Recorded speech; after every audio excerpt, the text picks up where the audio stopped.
Hello, welcome to the TV studios, to the Future Session studios. Welcome to the Future Session Hello, studios. thanks for having me. No worries. How was the journey here? Yeah, it was alright. Yeah. Traffic, Fun. I think. Usual It's commute. always fun when you're in a band. Whereabouts were you coming from today? Grantham, which is literally just down the road. Cool. Yeah. Are you guys based in Grantham? Yeah, but we spend most of our time in Nottingham, just because it's a bit smaller in Grantham, there's not much to do. Yeah. So. Cool. And in terms of a band, first let's start back at the start. How did you guys all meet? Well, I think at the start of last year, myself and Dave, the guitarist, we were starting a band. I think I was drunk one day in town, and I saw Phil, and I think we just said, "Oh yeah, let's start a band. You could join my band." Standard. And I woke up the next day like, I think I've just asked someone to join my band, and it literally just went from there. So we started meeting up and jamming, and then Finn, who's not here now, who's our drummer, we got him later on the way. Yeah. Important question. What night was it that gave birth to mowbeck then? It was near Christmas sometime, I think, but that's what happens when you go out and drink. You can't even remember what it was. Fair enough. Well, shout outs to whatever night in Nottingham gave birth to mowbeck, because we wouldn't have it otherwise. Yeah. We're normally talking about the bad side of alcohol, but it seems like it's actually Oh going no, to it's this time. helped It's great. a lot. Cool. So obviously we've had a semi-acoustic almost experience today. Yeah. When you've got those full band experiences, how do the songs come about? So the songwriting, is it a solo thing, or do you all chip in? Does it start with a riff? It's basically, the way it starts is that I'll write an idea of a song at home. I'll then take it to the guys. We'll maybe change it a lot, maybe change it a little, just add ideas to it, and then we'll take it to the studio and properly start producing it and making it ready for a live performance. Mm-hmm. So obviously the songs you played today, both new songs, if I'm correct? Yeah, they're both new songs that we've been writing recently. Cool, and they're not a hugely different sound, but they're definitely a bit more experimental compared to some of the previous Yeah, stuff. I mean, we've tried to find more of a niche recently with what we're doing. We've been developing our sound since we started, and I think now we've got something that we want to just show as many people as possible. So the sound that we've heard amongst the two tracks tonight, is that the new sound going forward with mowbeck for 2016? It's similar to that. I mean, obviously we've stripped it down quite a lot. As you saw, Phil was playing some drums on keys as well.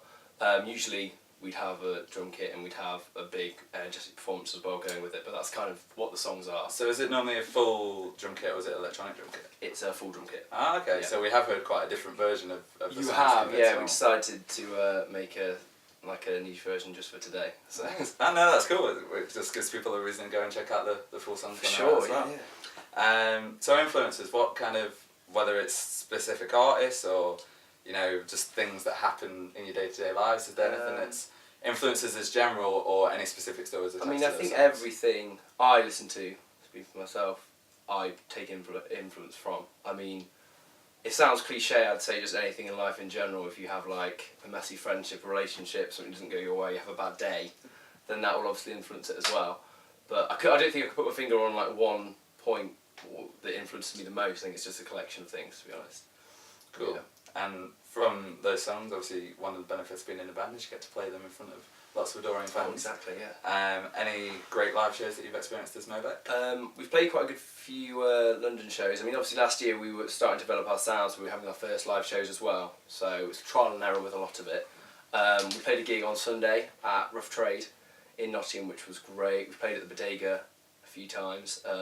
I think every single time we play, you learn new things, you kind of develop yourself. So yeah, we just want to keep getting bigger and better. And is it playing to the crowds, to those adoring fans, or is it actually just like crafting those songs, getting your emotions out? I think it's a combination. I mean, the energy we make on stage and we try and expel to an audience is great in itself, and obviously the reaction you get is great as well. I mean, we're not like a massively known band yet, so anyone that comes along to our gigs we obviously massively appreciate. Yeah. So it's great to see them sing along, or just watching us. It's great. Cool. And it's a bit of a cliche, but if you could wave a bit of a magic wand, what would be the dream, again, both for you personally and as a band? Is it playing to, you know, tens of thousands of people at arenas? Is it just making a living doing what you love? Obviously, if we can make a living doing what we love, that would be great. I mean, I don't think personally I'd want to stop until I was playing those massive shows, but it all comes in time, I guess, so we'll see what happens. Something I always found quite interesting, especially as sometimes it links in with music making, sometimes it doesn't link in at all, so it might be an irrelevant question, but that is the joy of editing. What's your earliest musical memory? Ooh, okay. My earliest musical memory. I do actually remember, this is really, really bad, that my sister used to be a massive, massive, massive fan of the Spice Girls.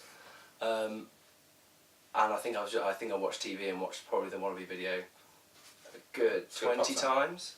And after that, I think I must have got cool somewhere on the line, because the first CD I bought was T-Rex and Mark Bolan.